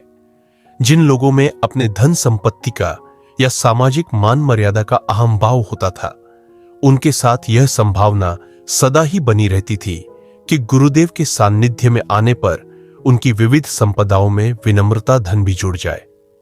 एक बार पुरी में सागर तट पर स्थित उनके आश्रम में वहां के एक मजिस्ट्रेट मिलने आए। यह मजिस्ट्रेट महोदय अपनी निष्ठुरता के लिए जाने जाते थे और हमें आश्रम से बेदखल करना उनके पूर्ण अधिकार में था। मैंने गुरुदेव को इस तथ्य से अवगत कराया, परंतु गुरुदेव पर उसका कोई प्रभाव नहीं पड़ा। मजिस्ट्रेट को कोई विशेष महत्व न देकर वे साधारण भाव से बैठे रहे और उनके आने पर उनका स्वागत करने के लिए खड़े भी नहीं हुए। किंचित अधीरता के साथ मैं दरवाजे के पास बैठ गया। श्री युक्तेश्वर जी ने मुझसे मजिस्ट्रेट के लिए कुर्सी लाने को भी नहीं कहा, अतः उन्हें लकड़ी के एक डिब्बे पर बैठकर ही संतोष करना पड़ा। अपने पद की गरिमा के अनुसार स्वागत किए जाने की उनकी किसी भी आशा की पूर्ति नहीं हुई। आध्यात्मिक चर्चा आरंभ हुई। मजिस्ट्रेट महोदय शास्त्रों का अर्थ बताने में गलतियों पर गलतियां करते गए और जैसे जैसे गलतियां करते जाते थे वैसे वैसे उनका क्रोध बढ़ता गया। आप जानते हैं कि मैं M.A. की परीक्षा में प्रथम आया था। उनकी बुद्धि जवाब दे चुकी थी, पर चिल्लाना उन्हें अब भी आता था। मजिस्ट्रेट महोदय, आप भूल रहे हैं कि यह आपकी अदालत का कमरा नहीं, गुरुदेव ने शांत भाव से कहा। आपकी बचकानी बातों से तो यही लगता है कि आपका विद्यार्थी जीवन कोई विशेष प्रतिभावान नहीं रहा, और वैसे भी यूनिवर्सिटी की डिग्री का वैदिक ज्ञान के साथ कोई संबंध नहीं है। संत एनकाउंटेंटों की भांति प्रतिवर्ष समूह में नहीं निकलते। कुछ देर तो मजिस्ट्रेट महोदय स्तब्ध रह गए, फिर दिल खोलकर हंसने लगे। पहली बार किसी दैवी मजिस्ट्रेट के साथ मेरा सामना हुआ है, उन्होंने कहा। बाद में उन्होंने कानूनी शब्दों से भरी भाषा में, जो उनके व्यक्तित्व का एक हिस्सा ही बन चुकी थी, प्रत्याशी, प्रोबेशनरी, शिष्य के रूप में स्वीकार किए जाने का औपचारिक निवेदन किया। लाहिड़ी महाशय की तरह ही श्री युक्तेश्वर जी ने भी अनेक अवसरों पर संन्यास ग्रहण के इच्छुक अपरिपक्व शिष्यों को उससे परावृत्त किया। ये दोनों ही गुरु कहते थे, ईश्वर अनुभूति का अभाव होते हुए भी गेरुआ वस्त्र धारण करने का अर्थ समाज को ठगना है। त्याग के इन बाह्य प्रतीकों का विचार मत करो, जो तुम में झूठा अहंकार उत्पन्न करके तुम्हारी हानि कर सकते हैं। तुम्हारी स्थिर दैनिक आध्यात्मिक प्रगति के अलावा और किसी बात का कोई महत्व नहीं है, और उसके लिए क्रिया योग का उपयोग करो। किसी व्यक्ति को योग्य या अयोग्य ठहराने के लिए संतजन एक ही अचल मापदंड को अपनाते हैं, जो संसार के नित्य बदलते रहते मापदंडों से सर्वथा भिन्न है। स्वयं अपनी दृष्टि में भी इतनी बहुरंगी रहने वाली मानव जाति संतों की दृष्टि में केवल दो वर्गों में विभाजित होती है, अज्ञानी जन, जिन्हें ईश्वर की तलाश नहीं, और ज्ञानी जन, जो ईश्वर की तलाश में रत है। मेरे गुरु अपनी जमीन जायदाद से संबंधित प्रत्येक छोटी छोटी बात की भी देखभाल स्वयं करते थे। भिन्न भिन्न अवसरों पर विश्वासघाती लोगों ने गुरुदेव की पैतृक जमीन जायदाद पर कब्जा कर लेने का प्रयास किया था। उन सबको श्री युक्तेश्वर जी ने दृढ़तापूर्वक, यहां तक कि उनके विरुद्ध मुकदमे भी दायर करके मात दे दी। इन सब दुखदायी अनुभवों से उन्हें इसलिए गुजरना पड़ता था कि वे भिक्षाजीवी गुरु नहीं बनना चाहते थे, न ही वे अपने शिष्यों पर बोझ बनना चाहते थे। आर्थिक स्वतंत्रता भी एक कारण थी कि मेरे प्रखर स्पष्ट वक्ता गुरु कूटनीति के छल कपट से पूर्णतया अनभिज्ञ थे। उन गुरुओं के विपरीत जिन्हें उनका भार वहन करने वाले दाताओं के अहंभाव को संतुष्ट करना पड़ता है, मेरे गुरु दूसरों के धनैश्वर्य के प्रत्यक्ष या सूक्ष्म किसी प्रकार के प्रभाव में नहीं आते थे। मैंने उन्हें किसी से किसी भी काम के लिए पैसा मांगते या उसका संकेत भी करते कभी नहीं सुना। उनके आश्रम की शिक्षा सभी शिष्यों के लिए निःशुल्क थी। एक बार श्रीरामपुर आश्रम में सम्मन देने के लिए अदालत का एक कर्मचारी आया। कन्हाई नाम का एक शिष्य और मैं उसे गुरुदेव के पास ले गए। श्री युक्तेश्वर जी के प्रति उस कर्मचारी का रवैया अपमानजनक था। आपकी भलाई अब इसी में है कि आप अपने इस आश्रम की छाया से बाहर निकलकर जरा अदालत की सत्यनिष्ठ हवा खाए, उसने अपमान सूचक स्वर में कहा। मैं अपने आप पर काबू नहीं रख सका। इसके आगे यदि गुस्ताखी का एक भी शब्द तुम्हारे मुंह से निकला तो तुम अभी यहीं धूल छाटते नजर आओगे। मैं उसी इरादे से उसकी ओर बढ़ने लगा। कन्हाई भी उस कर्मचारी पर चिल्ला रहा था, अरे दुष्ट, तुम्हारी ये हिम्मत कि तुम अपनी दुष्टता को इस पवित्र आश्रम में भी ले आए। किंतु गुरुदेव उस कर्मचारी के रक्षक बनकर उसके सामने खड़े हो गए। अकारण उत्तेजित होने की आवश्यकता नहीं, यह आदमी केवल अपने कर्तव्य का पालन कर रहा है। वह कर्मचारी इन विभिन्न प्रकारों से होते अपने स्वागत को देखकर चकित रह गया और आदरपूर्वक क्षमा मांगकर वहां से द्रुतगति से चलता बना। बड़ा आश्चर्यजनक था यह देखना कि एक उग्र इच्छा शक्ति वाला सिद्ध पुरुष अंदर से इतना शांत शीतल भी रह सकता था। वेदों में संत के विषय में दी गई परिभाषा श्री युक्तेश्वर जी पर सटीक बैठती थी। वज्रादपि कठोराणि मृदुनि कुसुमादपि, अर्थात जहां दया का प्रश्न है वहां फूलों से भी कोमल, जहां सिद्धांतों का प्रश्न है वहां वज्र से भी कठोर। इस संसार में सदा ही ऐसे लोग होते हैं जो ब्राउनिंग के शब्दों में स्वयं अंधेरे में रहने के कारण प्रकाश को सहन नहीं कर सकते। कभी कभी कोई आदमी आकर अपनी किसी काल्पनिक शिकायत पर श्री युक्तेश्वर जी को भला बुरा कह देता। मेरे स्थित प्रज्ञ गुरु नम्रता से उसके द्वारा की जा रही अपनी निंदा सुनते और अंदर ही अंदर अपना विश्लेषण करते जाते, यह देखने के लिए कि वह जो दोषारोपण कर रहा है उसमें कहीं कोई सत्य का अंश तो नहीं। ऐसे प्रसंग गुरुदेव की अप्रतिम मुक्तियों का मुझे स्मरण करा देते। कुछ लोग दूसरों के सिर काटकर स्वयं ऊंचा बनने का प्रयास करते हैं।